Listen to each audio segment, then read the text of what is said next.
This is Kenya News Update today. A nurse is dead, shot by federal agents, and the governor of Minnesota is telling the president of the United States to get out. Coming up, you'll discover the explosive standoff between a state and the Trump administration, the second fatal shooting in weeks, and the question of who is policing the police. Meet Alex Preddy, a 37-year-old ICU nurse, a veteran, a lawful gun owner with a permit.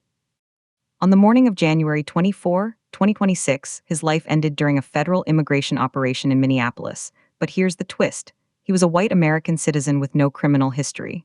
Governor Tim Walz had just spoken to the White House. His message was furious. Minnesota has had it. This is sickening. The president must end this operation. Pull the thousands of violent, untrained officers out of Minnesota.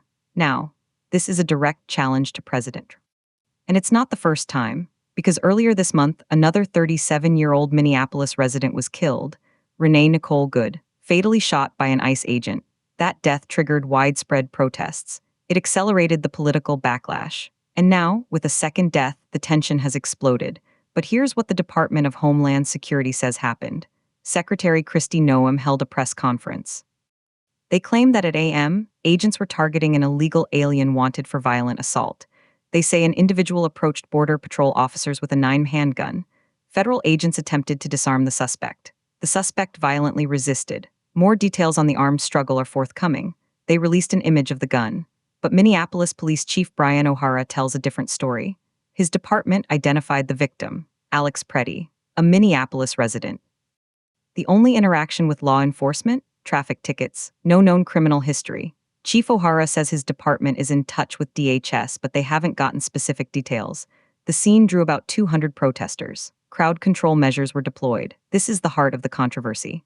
A federal operation, authorized by the Trump administration, is now being called violent and untrained by a state governor. 2 people are dead, 1 was a citizen.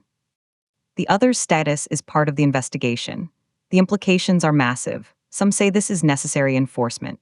Others say it's overreach with deadly consequences. The unanswered question hangs in the air. If a nurse with a clean record can be killed during a targeted operation, who is safe? Do you think federal immigration operations have gone too far, or are they a necessary part of national security? Drop your take in the comments. Subscribe to Kenya News Update today for more breaking global news.